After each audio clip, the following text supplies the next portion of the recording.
Salut, j'espère que tu vas bien.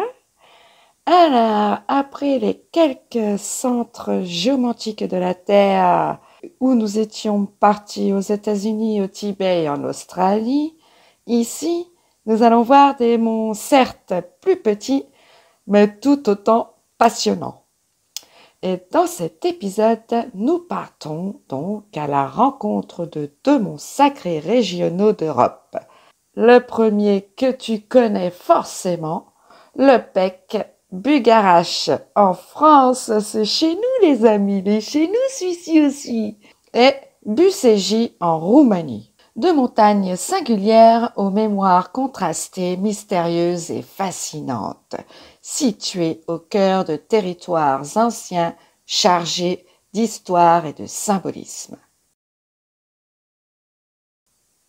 Le pic de Bugarache domine le massif des Corbières à 1230 mètres dans le sud de la France.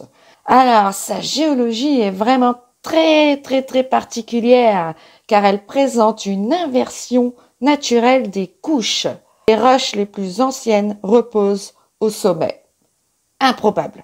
Résultat d'un pli tectonique datant de plusieurs millions d'années peut-être. Ce phénomène en fait un lieu géologiquement inversé, hors du commun, et un nœud repéré dans certaines cartographies telluriques. Je vais te lire un passage de l'abbé Montagnier dans les superstitions audoises de 1941. Donc on est dans le cru local ici. Cette histoire remonte à fort longtemps, quand les Audois vénéraient les fées qui, armés de longues piques, chassaient les dragons et les serpents qui infestaient le pays et dispersaient les nuages malfaisants pour la levée des récoltes. Les lutins, petits dieux des bois et des taillis, chassaient, eux, les vipères et dénichaient les corbeaux et les pirapaces. Parmi les fées et les lutins, la déesse Nord et les lutins Bug et Arache étaient les plus aimés et célébrés.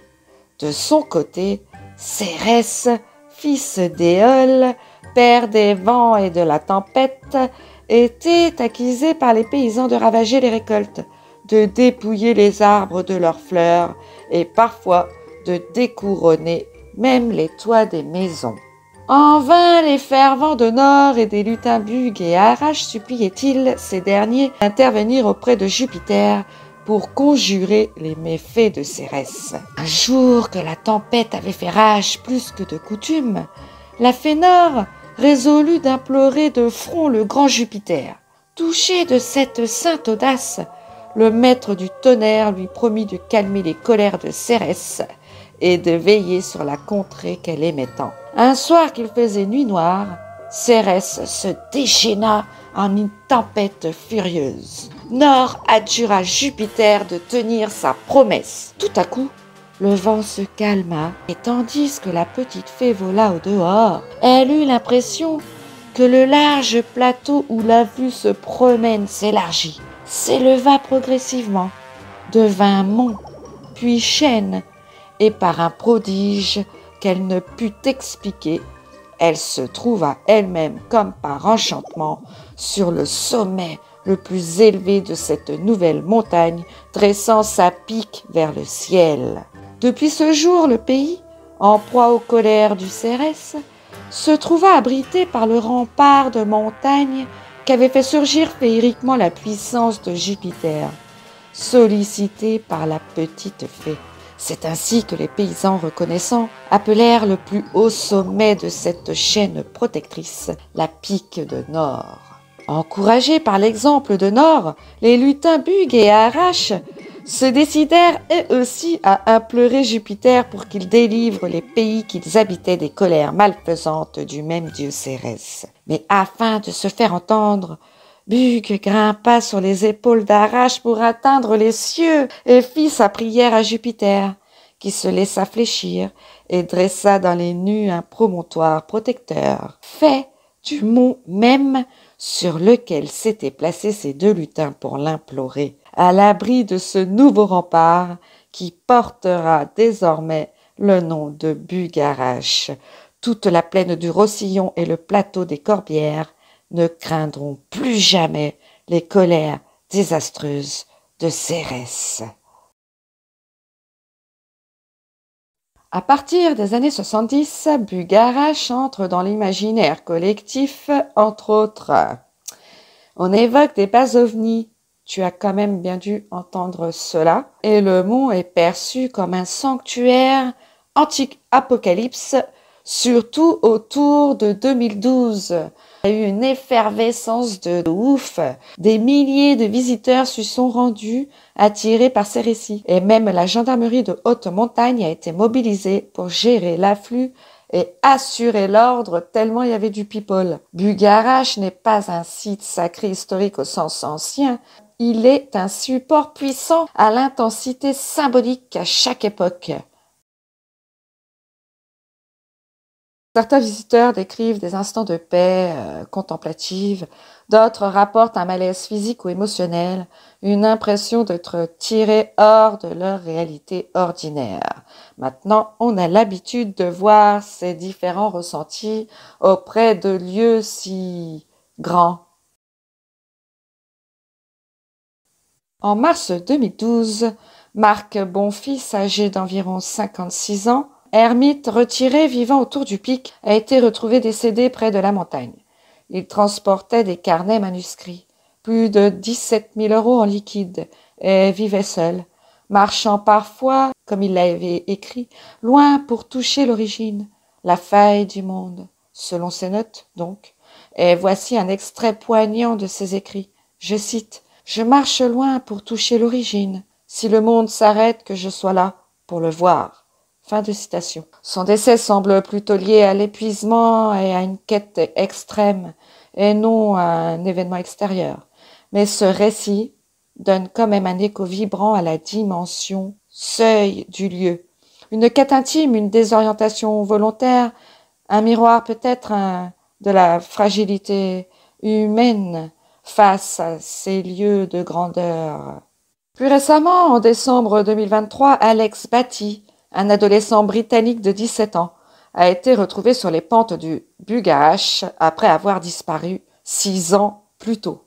Errant, désorienté, il avait été hébergé dans un gîte proche avant d'être retrouvé par un automobiliste. Bien que son cas soit classé sans mystère, c'est plutôt une perte de repères, un isolement familial. On note une immersion, encore une fois, prolongée dans la géographie sensible du lieu. Son histoire souligne une fois de plus que Bugarach peut déborder nos repères habituels, déstabiliser ceux qui l'habitent un peu trop profondément sans aucune maîtrise, quoi. Ce récit n'implique ni surnaturel ni théorie conspirationniste, mais il témoigne d'un effet amplificateur du lieu. Certains viennent trouver la paix intérieure, d'autres peuvent se perdre, parfois même littéralement dans leur quête. Ce lieu est un miroir de ce que nous portons. Paisible pour l'esprit tranquille, troublant pour celui en quête ou surtout en errance.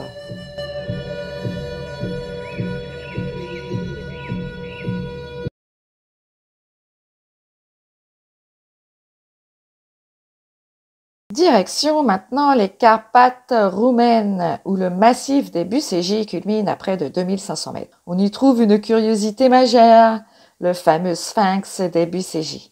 Formation naturelle dont les lignes rappellent un visage sculpté tout de même, semblant observer le ciel depuis des âges immémoriaux.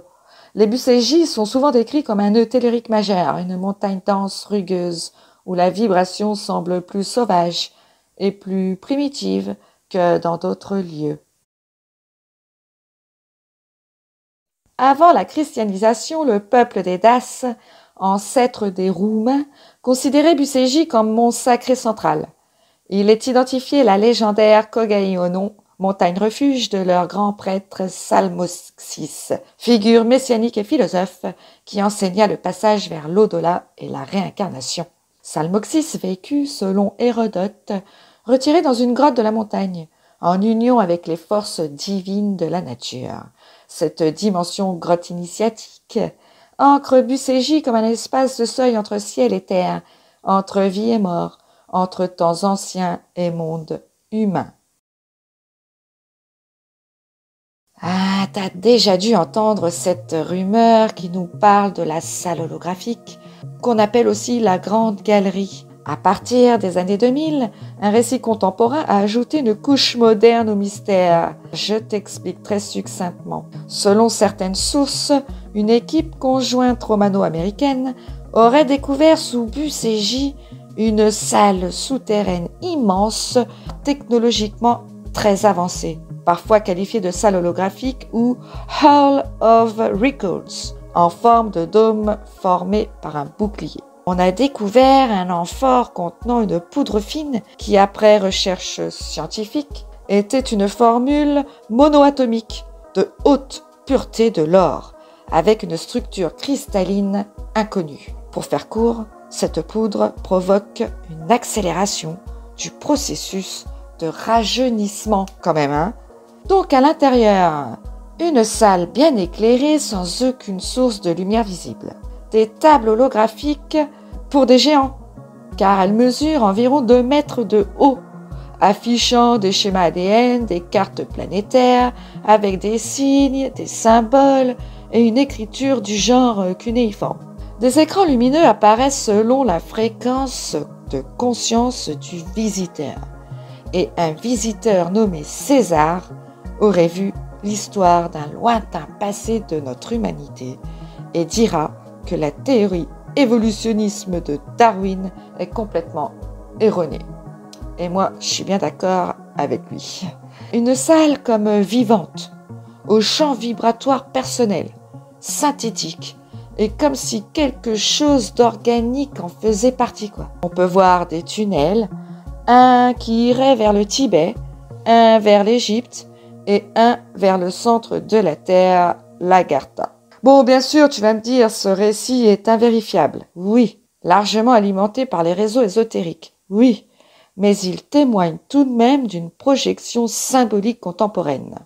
Buscégis est vu comme un coffre des mémoires profondes, non seulement de la Roumanie, mais du monde entier. C'est un sujet qui reste très étrange tout de même, et carrément insolite. Mais je te laisse te faire ta propre idée. On peut dire que Buscégis se distingue par une vibration brute et dense. Certains visiteurs ressentent un contact immédiat et profond avec la nature sauvage.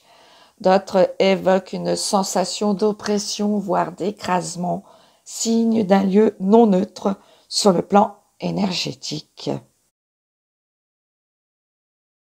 On peut voir plusieurs cas de désorientation soudaine. En 2021, un randonneur roumain de 36 ans s'est perdu sur un sentier nommé Piciorul Pietrei Ars, recherché pendant 3 jours avant de réapparaître spontanément comme ça, sans blessure mais dans un état d'isolement profond. En 2017, 2 touristes américains, 22 et 24 ans, se sont égarés sur le sentier Gépi-Missi et ont été retrouvés hagards après plusieurs heures d'errance malgré une météo clémente. Selon les statistiques, t'as vu, entre 2011 et 2020, on peut voir 21 décès, 419 blessés, dont 32% liés à la désorientation ou une fatigue extrême, souvent inexpliquée, vu quand même le profil des randonneurs, quoi. Et ces données soulignent une certaine réalité. Oui, Buscégis est une montagne exigeante, géographiquement dangereuse, mais de nombreux témoignages relatent aussi des trous dans le temps et des impressions de se perdre dans une autre réalité. Encore des symptômes qu'on a déjà vus, ce qui ouvre la porte à l'hypothèse d'un effet paranormal, subtil, non prouvé, oui, mais encore une fois, largement ressenti. Buscégis est une montagne antique et moderne, brute et technologique, terre de mythes et d'accidents bien réels. Elle interroge notre rapport à l'invisible, non pas en nous le livrant tout cuit, mais en amplifiant la conscience que nous y apportons. Buscégis nous rappelle que la Terre conserve nos mémoires, mais que c'est notre alignement intérieur, notre ancrage et notre clarté vibratoire qui façonnent notre manière de traverser ces lieux puissants.